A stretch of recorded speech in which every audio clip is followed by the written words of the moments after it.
Right, let's do redistricting first. Democrats know it's an uphill climb. They are in a steep minority. It's a deeply red state, but they're bringing in the bit. Listen, apparently, is Hakeem Jeffries in town to talk up their argument? Yes, in fact, at QuorumReport.com last week, I was first to report that Leader Jeffries, who, as you alluded to, is the U.S. House Democratic leader and could be Speaker in waiting, depending on how the election goes. I had reported that he was already giving sort of a pep talk to the state-level Democratic legislators last week, and he flew to Austin yesterday to talk to them last night. They had sort of a confab, a private meeting, and I was there to check out what was going on, take the temperature, see what's up. He's supposed to give a public update about their discussion a little bit later this morning, so stay tuned to QuorumReport.com for what happens with that. Shameless plug, but I can tell you, Mark, they're not on the same page. Of course, it's Democrats fighting with each other, not agreeing with each other, not exactly news. Some of those Democrats coming out of the meeting last night were saying that they weren't exactly sure what national Democrats are asking them to do. Others said that the implication seems clear, that you do have, the DNC, the U.S. House Democratic leader, former AG Eric Holder, and others, strongly suggesting that Democrats, pull the trigger on the nuclear option and break quorum to try to at least delay this map, potentially, maybe. And here's the thing: if they can't kill this map, I don't see a scenario where that happens. And I know why you're going, eh. And by the way, by the way, he knows me. I do, and I know Democrats too, and a lot of them would also go, because that didn't really amount to much before. I would say in this situation a couple of things. Number one, and my understanding is, Mark, that there was some acknowledgement of this, which was important, from Leader Jeffries last night when he was talking to those Democrats in that private meeting. He said, hey, look, we know that back in 2021 when y'all broke quorum, we didn't exactly have y'all's backs. And he's assuring them that if they go, all the way on this, that they will get the support of those national Democrats. I would say here's what's different. In 2021, remember what was being argued. It wasn't redistricting, even though that happened later. It was that elections bill. Republicans would say we've got to root out elections fraud, and Democrats would say that this is, disenfranchisement of voters. But this time around, this is not a Texas-specific thing. This is a national power struggle, right? I mean, yes, it's a sort of a local story, a state story, but this is really about who's going to hold the gavels in the U.S. House after the 2026 elections. Speaker Jeffries would like it to be him, Speaker in waiting, is what some of them are calling him, and his chairman would be lining up to hold the gavels and potentially, hold nonstop investigative hearings against the Trump administration, try to shut down his agenda and all that. And it seems existential on both sides. It's been in my reporting and the reporting of others that, President Trump and the people around him do believe that, number one, it'll be impeachment proceedings all over again, and, he would be facing that. He doesn't want to deal with that. And essentially, President Trump and his team don't want to have the last 2 years of his second term be worthless from the Republican point of view, that essentially his agenda would be completely shut down if you don't have unified Republican government in Washington. So the stakes couldn't be higher, and that's why all eyes are on Austin about this. The big number I hear is there a possible additional 5-seat swing toward a Republican majority. We have 38 seats, 37 with Sylvester Turner, and it's 25 Republicans and 12 Democrats, and this could wind up being 30. Locally up here, I think that the seats that they look at as being targeted or in trouble are Mark Veazey in 33 and Julie Johnson in 32. Elsewise, I also hear about Al Green in 9. No great loss there. Down in Houston. Henry Cuellar. Down in the Valley. Exactly. And it's funny because a lot of people make the point. Or in Laredo, not the Valley. Excuse me. Exactly. But I'll get nasty notes about that. Exactly. Not for me. But a lot of people are saying, listen, these are districts that are swinging Trump's way anyway, it seems. Well, sort of. So I would say this, and this is something that I cautioned Democrats after the 2018 election when they had historic gains in the Texas legislature. As you remember, that's the election where Beto O'Rourke came so close to defeating Cruz. Sort of an anomaly, and that has not been repeated, right? But they did in that year. Democrats picked up 12 new seats in the Texas House, 2 new seats in the Texas Senate, and they flipped 2 congressional seats, right, in Dallas County and Harris County. So that's not insignificant. I would say that in the 2024 cycle, which, and this is important, Those are the numbers that are being used to draw these districts you're talking about, where things might be swinging, back toward Trump's way. But the fact is, that was an historic, and you might agree, that was a historic collapse of the Democratic Party, not just in Texas, but all over the country, Yep. right? And so drawing the lines based on those numbers, that could be Republicans doing sort of a version of what Democrats did after the 2018 election, which is to say, oh, wow, this is our new baseline. Well, that may not be true going forward. And so I would say that if that map potentially draws as many as 5 new Republican seats, it creates those seats. Maybe not. Maybe it creates 4. And here's the other thing about a Democratic walkout, and you know this, producer Rhonda Kay knows this better than anybody probably because she's worked on these campaigns. You and I both know that the GOP incumbents in the Texas House, Texas Senate, and all of them, statewide and congressional and everything, they don't want to have their primaries delayed, because that is one of the key ingredients for a lot of GOP challengers to defeat them in those primaries. Hello, Senator Ted Cruz. That's what happened that year, right, in 2012 when he defeated David Dewhurst, a known quantity across the state. What Democrats might be able to do through a walkout, through a quorum break that could last a month or 6 weeks, something like that, they might be able to create the leverage to start threatening Republicans with a delayed primary, and then Republican leadership here in Austin might say, you know what, maybe we'll draw a map that doesn't add 5 additional seats, maybe it only adds 2 or 3 instead. That might be a little more palatable, and that's where the Democratic walkout could have some effect. And I've been told by some Democratic operatives that if that's what happens, then maybe Gavin Newsom out in California, maybe he stands down this whole idea of trying to do a California redistricting to try to cancel out what Texas is doing. So a lot at play there. When I say political theater, I don't mean that dismissively. Political theater is about optics. It's about messaging in a certain way. So I think you've described a way in which the political theater of a walkout and this mischief could have some effect.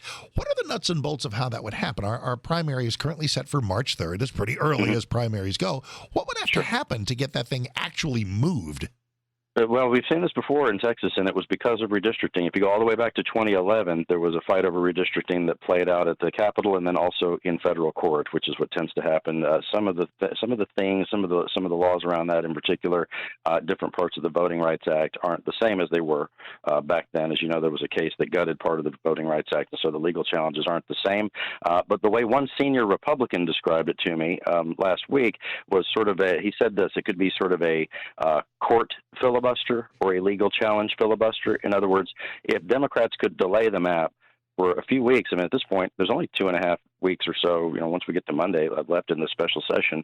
And if they could delay it for that long and kick this into another special session, which surely the governor would call, because, he's trying to get this done for President Trump, everything has to start over. Have to do the hearings again, and put forth this if they want to do it the same map and then try to pass it, or a different map and try to pass it. And by the time it passes the legislature, then you'd have Democrats and other organizations, allied organizations, would sue in federal court. That can hold it up for another month or however long that would take, 6 weeks, 2 months, and once that happens, Mark, then you're getting into the filing period for those candidates who want to run next year in primaries and general elections. That filing period, as you know, starts in November, runs through December, and so the timing on this becomes a real issue, not just for the Republicans but the Democrats too. They don't want to be in those nasty delayed primaries either on the Democratic side. Although, as you know, it's really Republicans eating each other alive in March. Is the traditional sport around here more than it is for the Democrats, right? There may be more on the buffet this year than ever before. Scott right. Braddock is here. Quorum Report. All right, let's roll in, get some little THC humor there. Yep. Are a lot of the folks who want who are against the THC ban, they're feeling a little, I don't want to say betrayed. They thought that Abbott's veto of the THC ban meant that Abbott was kind of hemp-friendly, THC-friendly. I think they're learning that's not exactly the case. So explain to me, like I'm 5, what would make Abbott veto the ban some weeks ago, but now seem to be really on board for some other version of the ban? Mark, 5-year-old Mark, would you like some extra money? Would you like $1 or $2? That's how I'd explain it. This is a huge lobbying effort going on from all sides in this, and it's been fascinating to watch, Mark. The alcohol industry is divided on this in a way I haven't seen in a long time. The liquor stores like this because they sell the THC drinks. Right. The beer distributors don't like it because where those cans of THC drink are, well, they think cans of beer ought to be there. If you're in the beverage industry, what you do is fight for shelf space a lot, right? So they're divided on that. Then you also have the pot growers, make this distinction, the marijuana pot growers are against the hemp growers because the pot guys want to be able to sell this stuff almost exclusively, right? They have the contracts with the state. They have the licenses with the state to be part of the compassionate use program, which Lieutenant Governor Patrick, has touted in this fight as a way for people to get THC if they quote unquote need it. But the hemp guys say that, look, a lot of our products do the same thing. Can relieve people's pain and not necessarily get people high, although there are products out there that can certainly get you high. And then you have Republicans divided over this, just generally, right? As you know, and I know where you fall on this. Of course. But as you know, you've seen the polls. Yes. We reported at quorumreport.com. Dan Patrick's own pollster, a guy who's based here in Austin, found that I think it was 50, I'm trying to remember now, it was a couple of months ago, 57% of GOP primary voters do not agree with what Patrick is trying to do. When I brought this up with Patrick at a news conference, he tried to dismiss that and move it right along. That went well. Well, it was one of my best buddies at the Capitol, as you know. But anyway, this is a situation where I think that the governor really doesn't have a strong, at least I don't think he has a really strong personal opinion about this necessarily.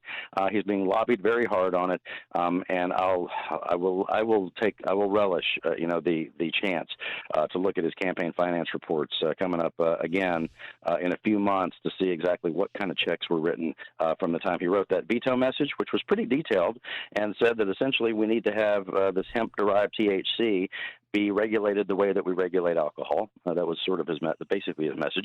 And then he gave some interviews here in the last couple of weeks, which he really didn't say that at all. He said that, no, we need to kind of do a version of this that's a little closer to what Lieutenant Governor Patrick does. I have a suggestion for Democrats. You'll appreciate this. Yes. If they leave to kill redistricting, maybe they should just say they're doing it because they want to kill the THC ban.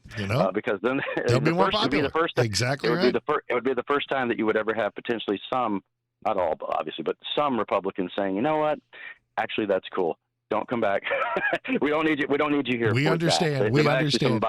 Some bipartisan support for a very partisan thing. For our last thing, let's do what. Yeah. It's funny. A lot of people think this should have been first in the special session. Maybe it should have been first as I talk to you.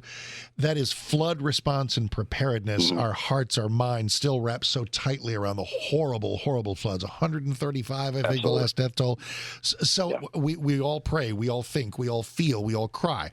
What exactly does somebody want the what law did we lack? What does the legislature need to do to, like, you can't prevent this, but just to maybe react better next time? What's the flavor of that? To have a special session to react to a natural disaster in Texas. Go ahead and write all these down, Mark. It has never happened before. People in the Valley, Corpus Christi, and Houston would love to have a word about the fact that there's never a special session to respond to the disaster after a hurricane. There was no special session after the winter storm that killed 700 people a few years ago, and it has been the Republican argument that you don't have a special session in the midst of or in the immediate aftermath of a natural disaster. But because what the legislature can do is essentially come up with some policy prescriptions going forward to address disasters. It can be later. knee-jerk. It can seem knee-jerk too sometimes. The vast majority of the assistance those folks would get comes from the federal government through FEMA and some other things as well. And so a lot of this is political theater. So what you're going to see, as you pointed out, the political theater is important. If Democrats walk out over the redistricting, you will see Republican leadership accuse the Democrats of not wanting to help those flood victims in Kerrville. But Mark, with about 2 weeks left in the special session, they're holding a hearing today out in Kerrville to take the feedback from people who live there about what ought to be done. So the real answer is, if Republicans do that to Democrats, it'll be good politics. That's what it is. QuorumReport.com is where you go. Scott Braddock on Twitter is where you go. And it's where we go when we want this kind of sharp analysis. Let's do it again soon before this session's over. It's never a dull moment, and I appreciate, in the middle of your busy day, appreciate the time. Don't lose my number, Mark. Thank you. You got it. That's Scott Braddock, quorumreport.com.